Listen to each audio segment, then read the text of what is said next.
Je m'appelle Alexandre Arcadi, je suis scénariste, réalisateur et producteur de cinéma. En janvier 2020, j'ai eu l'honneur d'accompagner le président de la République, Emmanuel Macron, à Jérusalem, à l'occasion du 75e anniversaire de la libération d'Auschwitz.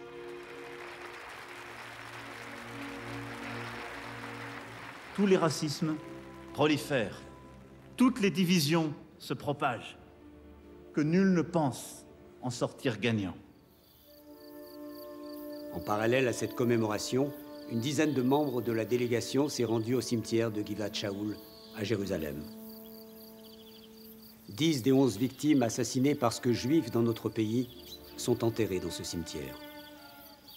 En tournant mon film 24 jours, la vérité sur la mort d'Ilan Halimi, je garderai toujours en mémoire les mots prononcés par sa maman au moment où elle a décidé de transférer son corps pour l'enterrer à Jérusalem.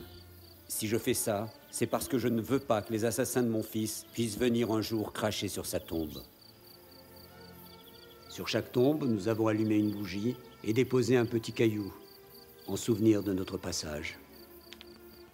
Quelle terrible épreuve. Alors que j'ai demandé à mon ami Richard Berry de déclamer l'émouvante plaidoirie de maître Waknin Melki, prononcée lors du procès de l'hypercacher. Ilan Halimi, 24 ans. Jonathan Sandler, 30 ans. Gabriel Sandler, 3 ans. Arié Sandler, 6 ans. Myriam Monsénégo, 8 ans. Johan Cohen, 20 ans. Philippe Braham, 45 ans. François Michel Saada, 64 ans. Yoav Attab, 21 ans. Sarah Halimi, 65 ans.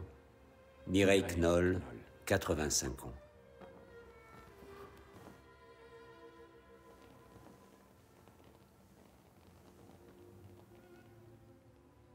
Il est 9 heures. Je marche entre les tombes du cimetière de Givat Shaul, à Jérusalem. On a commencé à faire finalement le tour des tombes. Et la première tombe que nous avons visitée, c'était la tombe d'Ilan. Et de voir les tombes, en fait, les unes après les autres, et de marcher. Et en même temps qu'on marchait, je réalisais les pas que je faisais qui menaient d'une vie à l'autre, et puis finalement d'une mort à l'autre, que ce soit les enfants de l'école aux Aratora, ou que ce soit Sarah Halimi, la plus âgée. Toutes ces vies, à un moment donné, de citoyens français se sont arrêtées en France, frappées par la folie antisémite. Et j'allume une bougie sur chacune d'entre elles. Je ne suis pas seul. Je suis aux côtés du frère de Sarah Halimi et des jeunes tantes de la petite Myriam Monsonego. Ce matin froid de janvier 2020, nous sommes une toute petite dizaine à nous recueillir sur toutes ces tombes de citoyens, pourtant bien français, ici, à Jérusalem. Ilan Halimi. En 2006, sa vie a basculé. Une bande de barbares sans foi ni loi l'a kidnappé, séquestré, torturé, affamé. Il a été le premier d'une longue liste de victimes qui a endeuillé la France. C'est vrai que Ilan a été le premier. C'était une alerte qui n'a pas été prise suffisamment au sérieux. Je repense toujours à cette bande de salopards qui ont pris le jeune Ilan et l'ont torturé. On nous disait, ne le dites pas trop, vous allez faire ce qu'on appelle un effet de réplique. Si on en parle, les gens vont vouloir faire la même chose. Parce qu'il était juif. Et parce qu'on pensait que les juifs ont tous l'argent, et que l'argent allait être donné à ces bandes de salopards. Là, c'est un assassinat fondé sur tous les préjugés anti-juifs. Et je me suis mise à la place de sa maman, parce que pour moi, Ilan, c'était mon fils. Et j'ai pensé à ce qu'elle avait dû vivre. J'ai vu aussi combien ça a été compliqué, terrible, de faire entendre qu'il y avait un enlèvement, quelque chose de l'ordre d'un drame, mais qui portait le germe de l'antisémitisme. En 2006, quand je prends la responsabilité du consistoire, le grand rabbin de France de l'époque dit qu'il y aura un avant et un après Ilan Halimi. On n'imaginait pas qu'on rentrait dans une phase où les meurtres antisémites allaient se suivre et se succéder. Combien d'entre vous se sont souciés de nos enfants que l'on envoyait dans des écoles transformées en bunkers? On a vu après, effectivement, les autres meurtres, les autres crimes, cette montée d'actes absolument ignobles à Toulouse et Montauban. L'affaire Merat, assassiner des enfants, c'est la pire des choses imaginables. 19 mars 2012, après Montauban et l'assassinat des soldats français, il, je ne le nommerai pas, a décidé de continuer sa croisade meurtrière en choisissant une école juive de Toulouse. On entend des coups de feu d'un coup et on a eu tous très peur, on était tous choqués. Ce monstre est l'incarnation de toutes ces idées nauséabondes et véhiculées par des pseudo-imams, des intellectuels et des journalistes haineux à l'égard d'Israël. Après les meurtres de l'école Otsara Torah de Toulouse, on pensait à la fois qu'il y aurait un sursaut collectif de l'ensemble de la société pour dénoncer l'antisémitisme. Je me rappelle place du Trocadéro, après les assassinats de l'école Otsara Torah, du professeur et des enfants, c'est qu'il y avait, disons-le, que des juifs. Et c'est pas moi qui l'ai dit, c'est une amie, femme de préfet, qui m'envoie un texto, qui me dit « Je suis dans la manif, Raïm, j'ai honte, il n'y a que des juifs ». Je lui réponds « Non, vous êtes là ». Tiens d'ailleurs, combien d'entre vous, dans cette salle, sont descendus dans la rue pour les enfants de l'école Otsara Torah Toulouse? Combien d'entre vous ont su que nous, les avocats, nous sommes sortis sous les crachats d'une foule venue soutenir Dieudonné, qui se sentait un soir Charlie Koulibaly? Et quand j'ai décidé de m'attaquer à la fin de l'année 2013 à Dieudonné, je sentais qu'il y avait un soutien populaire à Dieudonné. La quenelle, le geste des partisans de Dieudonné, de la liberté d'expression. Je rappelle qu'il organisait des spectacles où il faisait monter sur scène Forisson, le négationniste de la Shoah. Mais cela montre encore une fois l'étendue du mal, de cet antisémitisme populaire. Et puis, il y a eu l'hypercachère.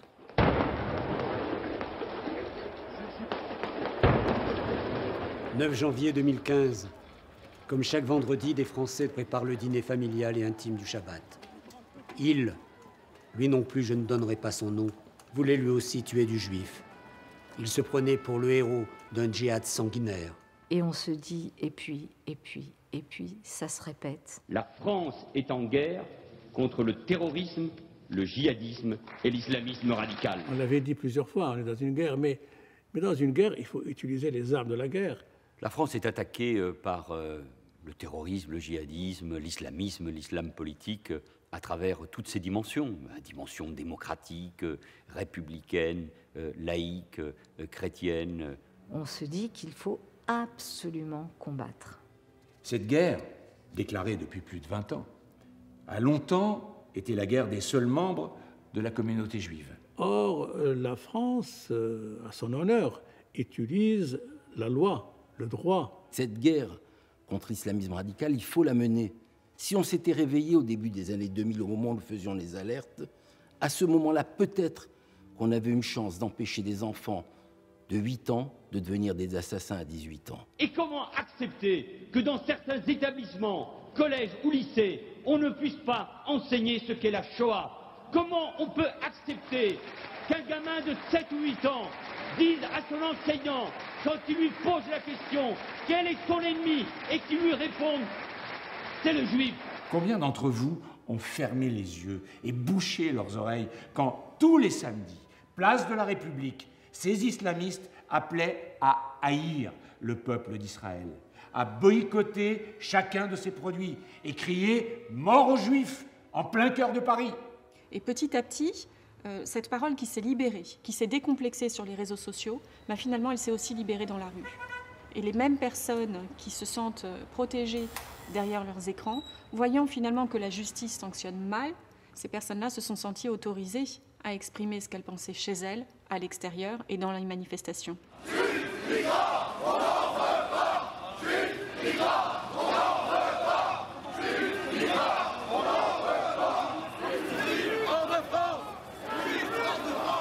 Depuis plusieurs années, c'est vrai que des manifestations dans les rues de Paris où on a entendu ces cris de mort aux Juifs.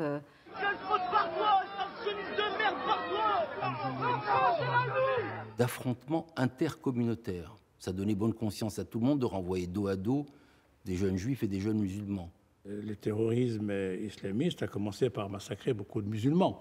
Mais en France, heureusement, on ne tue pas les musulmans parce qu'ils sont musulmans. Combattre le nazisme, ce n'était pas combattre tous les Allemands. Combattre l'islamisme, ce n'est pas un combat contre les musulmans. Combien d'audiences a hurlé notre solitude face à cet antisémitisme ordinaire, cet antisémitisme extraordinaire qui gangrénait lentement, mais sûrement, notre quotidien de citoyens français et juifs. Au fond, pour beaucoup, s'attaquer à des juifs, ça ne concernait que les juifs. Je pense que ce qui manque beaucoup dans notre société aujourd'hui, c'est quand même l'honnêteté intellectuelle.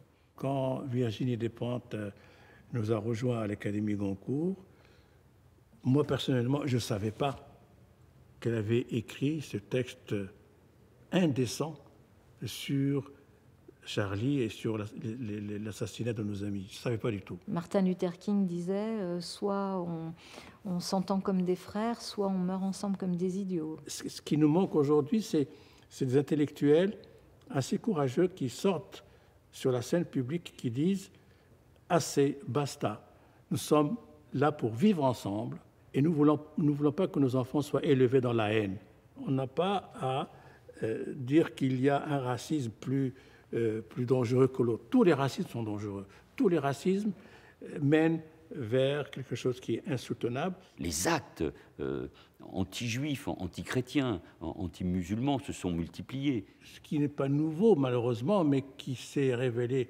être plus important, ce sont les agressions antisémites, d'abord contre les juifs dans la rue, qui portent une kippa dans certains quartiers. Que le nouveau mal qui s'attaquait aux juifs venait de l'islamisme radical. On n'avait pas encore les bons mots. On ne savait pas dire islamisme, mais on avait conscience qu'à ce moment-là, la peur de l'amalgame faisait qu'on taisait les noms des assassins. Et les victimes ont une mauvaise conscience. C'est le contraire. Ces victimes, elles doivent nous éclairer pour que cela ne se reproduise pas. Et les Juifs qui ont été victimes de ces attentats, de ces meurtres, parce qu'il y a eu une volonté d'oubli, parce qu'on n'a pas voulu réagir, parce qu'il y avait cette mauvaise conscience, c'est d'autant plus important qu'on se souvienne. Ce que nous disions de 2000 à 2012, sans être entendus, oui, on disait c'est la République qui est attaquée, mais personne ne pensait qu'il allait être lui-même atteint.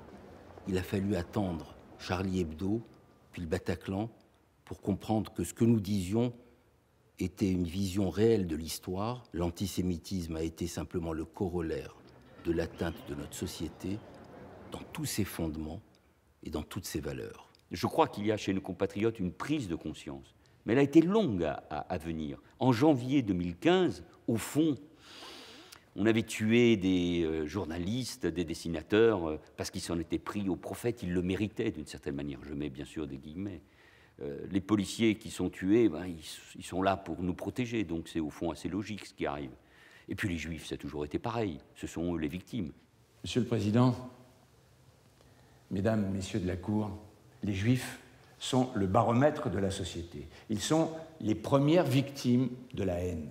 D'une haine qui s'est aujourd'hui propagée aux journalistes, aux caricaturistes. Qu'est-ce qui se passe quand au lendemain des attentats de Charlie, on nous dit, vous savez, parfois, certains jeunes, même très jeunes, considèrent que les héros dans cette affaire, c'est les frères Kouachi. Qu'est-ce qui se passe? Aux enseignants, aux spectateurs d'un concert, aux clients des cafés, aux flâneurs de la promenade des Anglais, à un prêtre durant sa messe et aux 3 victimes dans une basilique à Nice.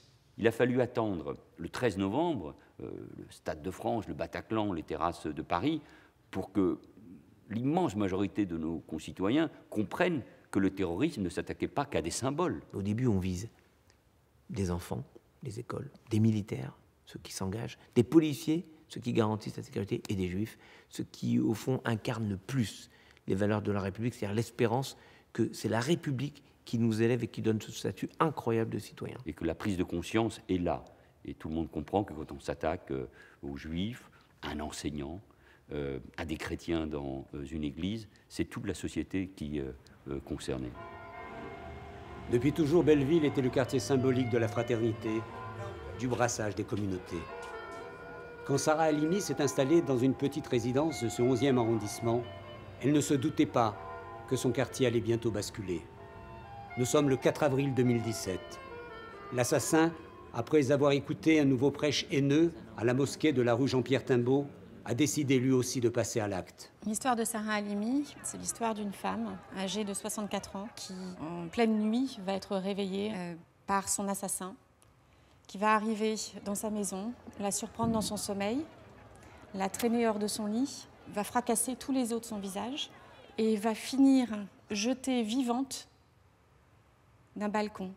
Donc voilà une femme qui se fait massacrer pendant plus de 10 minutes en présence de policiers qui n'interviennent pas, une femme qui reste à l'agonie 25 à 30 minutes dans le jardin sans intervention des policiers. Et c'est peut-être l'un des motifs puissants qui font que la justice a tenté de psychiatriser à toute force Kobili Traoré jusqu'au bout. Les policiers étaient là. Ils entendaient les cris à travers les cloisons et ils ont mis plus d'1 heure à intervenir. Et tout le monde s'interroge. Et je rappelle que pendant l'acte, il ne cessait de crier Allah Akbar et réciter des sourates également. Notamment l'une d'entre elles qui s'appelle la sourate Al-Fatiha, qu'il a récitée au moment où il mettait à mort Sarah Halimi. On a donc tous les éléments d'une sorte de crime terroriste et qui pourtant ne sera jamais traité comme tel par la justice. Alors pourquoi la justice a-t-elle à toute force voulu faire échapper Kobili Traoré à un procès et à une sanction criminelle? Combien d'entre vous ont dénoncé l'injustice quand l'assassin de Sarah Halimi, après l'avoir tuée au cri de « Allahu Akbar », a été reconnu irresponsable pour avoir fumé quelques joints de trop? Et l'abus de cannabis est devenu une circonstance atténuante, et plus que ça, une circonstance qui permet d'échapper à toute responsabilité pénale. Évidemment que c'est un dossier d'antisémitisme, et on va le traiter en tant que tel pour mieux l'appréhender, pour mieux le comprendre, pour mieux sanctionner à la fin. Même si, à la fin, le juge devait décider que la responsabilité pénale n'est pas là, le besoin de procès, lui, est là. Espérons que l'enquête sera reprise sur des bases saines qui permettra à la justice de sortir la tête haute de cette affaire en acceptant la critique à la fois de sa première instruction et la critique, si elle doit être maintenue, car ce n'est pas certain, de l'intervention des services de police. Comment oublier le beau regard de Mireille Knoll, lardé de 11 coups de couteau et partiellement calciné. 23 mars 2018. Dans le 11e arrondissement de Paris, Madame Mireille Knoll, 85 ans, vit dans ce quartier depuis des années. En 1942, elle a connu la terreur, les privations, l'angoisse de la mort. Et c'est de peu qu'elle a échappé à la rafle du Veldiv. C'est elle que son assassin a choisi pour assouvir sa haine des Juifs. Alors, qu'ai-je retenu de ces dossiers et de toutes ces larmes? Que l'islam radical se conjugue au passé, au présent, mais aussi au futur. Et qu'aujourd'hui, je veux partager avec vous les mots de Voltaire écrits en 1764 sur le fanatisme. Ces gens-là sont persuadés que l'Esprit Saint qui les pénètre est au-dessus des lois, que leur rage est la seule loi qu'ils doivent entendre. Que répondre à un homme qui vous dit qu'il est mieux obéir à Dieu qu'aux hommes, et qui, en conséquence, est sûr de mériter le ciel en vous égorgeant? Maintenant, tout le monde dit l'islamisme radical, alors combattons-le avec toutes les armes, celles de la police et celles de la justice. Que ce soit dans le dossier d'Ilan Halimi, ou que ce soit dans le dossier de Sarah Halimi, ou que ce soit encore dans les attentats de l'Hypercacher, cette évidence-là que nous percevons au premier regard, en fait, lorsque nous ouvrons la procédure et que nous tombons sur les premiers procès-verbaux, ça ne peut pas être qualifié autrement. Et là encore, on parle des dossiers les plus emblématiques. Mais la réalité, c'est qu'il y avait une forme d'indifférence. Et Wiesel a dit, il y a pire que la haine. Parce que l'inverse de l'amour n'est pas la haine, c'est l'indifférence. Et sitôt le verdict rendu, je n'ai nul doute que le projet criminel de ceux qui sont devant vous se reconstruira ailleurs et frappera de nouveau, dans 1 an, dans 5 ans, dans 10 ans, dans 20 ans, au moment où ils seront de retour dans notre société, au moment où vous l'aurez décidé. Je cherche quand même, malgré tout, avec la sagesse que j'essaie d'avoir, d'expliquer, ne pas pardonner, bien sûr, d'où vient ça, d'où vient cette horreur, d'où vient cette violence, cette brutalité. Cette guerre qui nous est déclarée depuis plusieurs années ne pourra être gagnée que si chacun d'entre nous assume pleinement ses responsabilités et tient son rôle fermement. Il n'y a pas eu de réponse de la justice à la hauteur du problème de l'antisémitisme. Et alors qu'il y a eu quand même des attentats à Copernic, dans le Marais, il y a eu des attentats, il y a eu des morts, il y a eu des menaces et tout. Et j'ai l'impression qu'on n'a pas pris les menaces vraiment au sérieux. On nie le caractère antisémite au nom de la folie de l'auteur du meurtre de Sarah Halimi. C'est bien la preuve qu'il y a encore une difficulté dans la société française. Il est donc impossible d'ôter de leurs esprits les idées haineuses et mortifères inculquées depuis si longtemps. Le projet criminel, Monsieur le Président, Mesdames, Messieurs de la Cour, est toujours là, bien vivant, bien au chaud entre tous ces mensonges qui vous sont servis, toute cette haine, ces accès de violence que vous n'avez pas pu contenir, dans ces menaces réitérées sous vos yeux, Monsieur le Président. Je pense qu'on n'a pas assez éduqué nos enfants, parce que tous ces gens-là ont été des enfants, ces grands criminels. Nous, de ce côté-ci de la barre, nous faisons notre travail, et vous aurez un jour à répondre à vos enfants, à vos petits-enfants. Je dis aux enfants, attention, les mots sont dangereux. Les mots peuvent nous amener à des actes criminels. Vous aurez à leur répondre, qu'avez-vous fait quand l'antisémitisme et l'islam radical ont endeuillé la France? Qu'avez-vous fait en tant que citoyen pour lutter contre ces fléaux? Qu'avez-vous fait en tant que juge pour les endiguer? Et vous leur répondrez, je sais, j'ai nommé les choses pour ce qu'elles étaient. J'ai fait le choix de vous protéger, de protéger notre société. J'ai condamné lourdement, des peines lourdes, des peines conséquentes, pour que ces peines résonnent partout, au Caire, en Syrie, en Turquie, pour qu'ils sachent tous que leur vie serait un enfer sur terre si, comme ceux qui sont aujourd'hui devant vous, ils n'arrivaient pas à rejoindre leur paradis. J'ai condamné lourdement, vous direz, pour vous protéger. Vous, longtemps, le plus longtemps, parce que c'était la seule arme que j'avais contre eux. Parce que c'était la seule arme que j'avais pour leur livrer la guerre.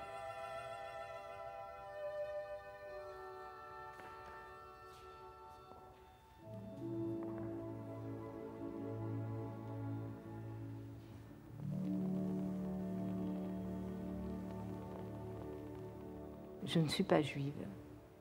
Et pourtant, cette histoire du peuple juif, c'est mon histoire. Aujourd'hui, les Juifs de France ont peur. Certains quittent leur territoire, ces territoires perdus de la République. D'autres quittent d'autres pays. Mais ce que nous a appris l'histoire, si tout commence par la haine du Juif, la fureur et le goût du sang s'acharneront ailleurs. Le combat est toujours là, contre ceux qui prônent la haine et la mort de notre liberté. Quand dans les yeux d'un homme, j'ai vu les yeux des hommes. Quand dans une rivière, j'ai vu couler la mer. quand dans une bougie j'ai vu briller la vie de ceux qui sont ici, de ceux qui sont partis.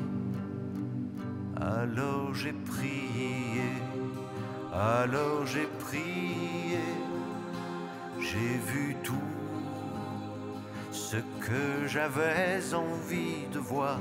Alors j'ai prié, alors j'ai prié,